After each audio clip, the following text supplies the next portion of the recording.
Hi everybody, Professor Choco, and here for the lecture on Chapter 1. We'll move through a PowerPoint and I'll explain and elaborate on some things that go beyond it. The first chapter introduces the entire concept of the course, this is a course about reasoning. It's called Logic, but it's essentially a critical thinking course where we do a little bit of everything, and as you're about to learn, actually emphasize the informal part of reasoning a little bit more than the formal part. But reasoning is the goal. So reasoning is either good or bad. We're going to learn a variety of different words that can identify that, the simplest ones being good and bad. Cogent arguments are good, and one of the other interchangeable words that we will be able to use.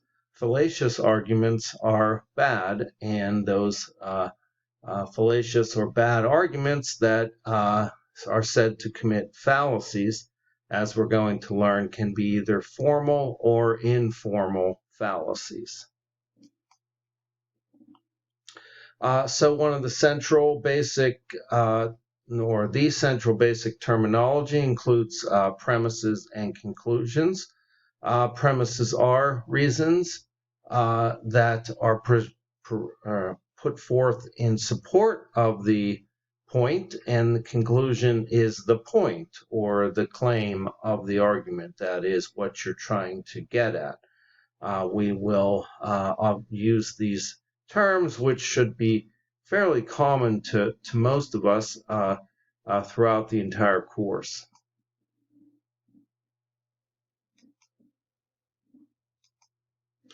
Premises and conclusions are often very well indicated by words that are properly called indicator words. These are a few of the classic premise and conclusion indicators. Therefore is a pretty hard and fast one. If you find somebody using therefore, it is very likely that they're making an argument.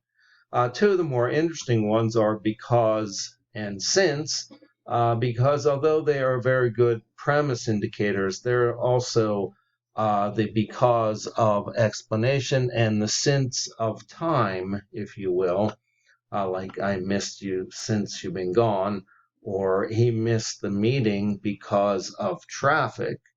Those are clearly not arguments, and you're also going to learn that arguments themselves can never be made up of just one sentence anyway. So one of the differentiations made in Chapter 1 is between exposition and argument. Exposition, is more like regular prose, like what you'd find in a novel, short story, journalistic writing. These are some examples given in the text are very good. The differences have to be kind of worked through in understanding these points here. There has to be a movement to provide reasons to support a conclusion, to have an argument. This last point here, most talk is not aimless, but there is a difference between talk that is expository and argumentative, is a very interesting one that is endless, meaning that, yes, we do often have a point to what we're saying, but that doesn't necessarily mean that we're actually arguing. Aimless talk or more kind of interrogative talk, such as exclamations and so forth, are part of what might be considered more aimless. Another category is important is explanations. Explanations can be confusing and can seem like they're arguments. Our description here is that arguments are used to persuade that a claim is true. So why should I believe that claim is true? and explanations simply provide the audience with greater understanding. Why is that claim true? Another way I like to point out is that the explanations are often things that have already happened. So the Challenger exploded because of a failed O-ring, for example. The Challenger explosion was in 1986. So, that kind of, could somebody could prove that wrong, but stated pure and simple like that, it's a kind of a classic example of an explanation. Not attempting to prove anything, but just stating an established fact from the past is one of the classic forms of explanations.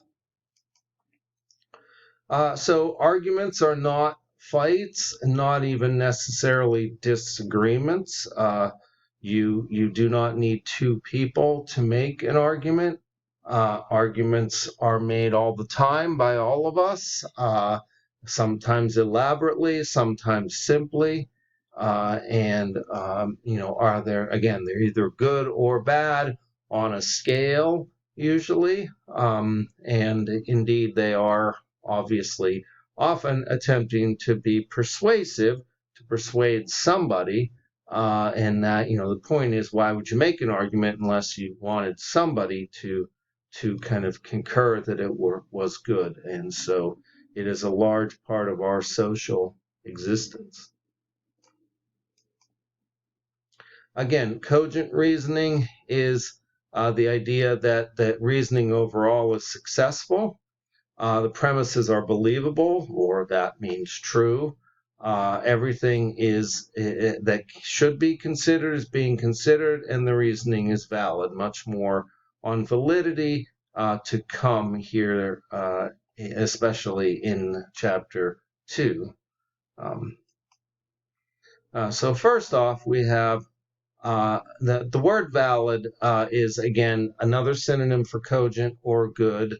An argument is deductively valid if it can be a perfect connection. That is, if the premise is true, the conclusion must be true. So it's a pure and perfect connection in deduction, which is the formal part of logic.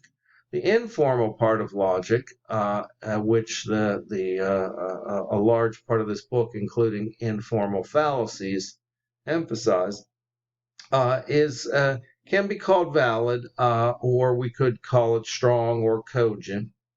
Those are used just as much, if not more. The point of induction is the difference is that the induction has conclusions that go beyond what is contained in the premises. So the simplest version of an inductive argument is a prediction. If you make a prediction based on certain evidence, you are projecting into the future. That is induction and not deduction. Deductive validity, a couple of arguments that you are learning. The if-then statements start the arguments. So if A, then B. So you assert that you have A, therefore you have B. This is perhaps the simplest deductive form, and it's known by its Latin name, modus ponens. So inductive or inductive, I prefer that word, which they had used a couple of screens back. So inductive is never has a complete certainty in the presentation and the evidence leading to the conclusion. That's another way of defining it.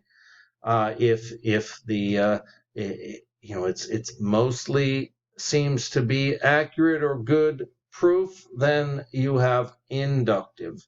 Deductive can't be that way. It's on or off. It is good or bad, valid or invalid. So reasoning itself is not culturally, gender, or person relative, though in much of the second half of this course, we will talk about a lot of interesting things related to cultural issues, stereotypes, gender, related discussions, and personal interest often determines what you like to argue about. However, it remains true that good reasoning is not different in different countries or between men and women, or different kinds of people with different kinds of jobs, etc.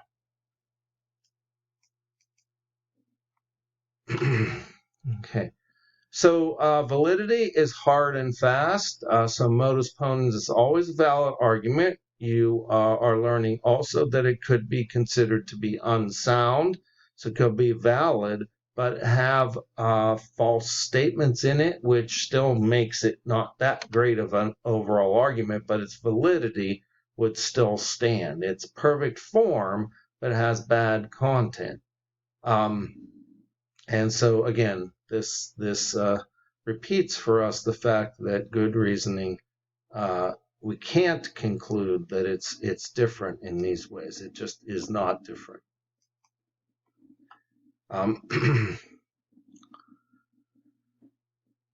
So if you are under certain prejudices or narrow-mindedness, that can indeed lead to invalid reasoning. Over an excessive self-interest can lead us to it as well. The issue is that it's not that reasoning is at fault, but we are trying to put our own problems into the reasoning.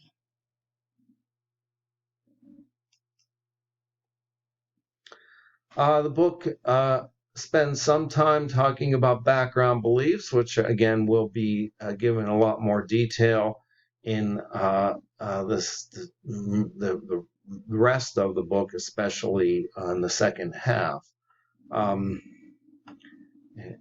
It's important to begin with good knowledge, and that's going to be a large part of helping or trying to learn to reason better.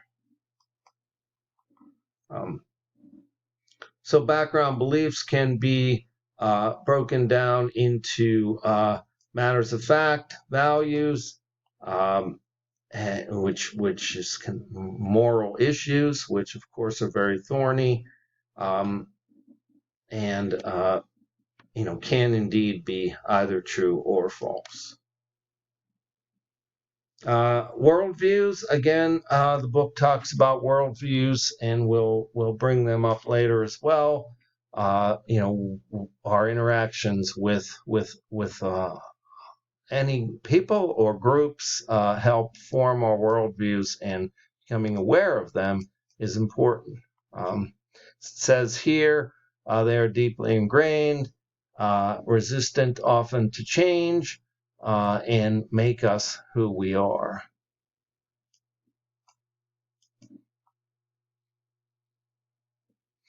Our beliefs can sometimes have insufficient justifications underneath them, and we are all guilty of not thinking enough occasionally when we say things, including when we are trying to argue.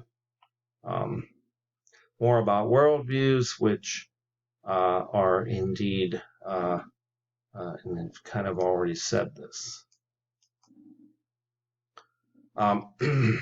So your background beliefs need constant scrutiny, and they need to be adapted to new information. Socrates is famous for saying the unexamined life is not worth living. So as philosophers, we are constantly examining things. We are testing and revising.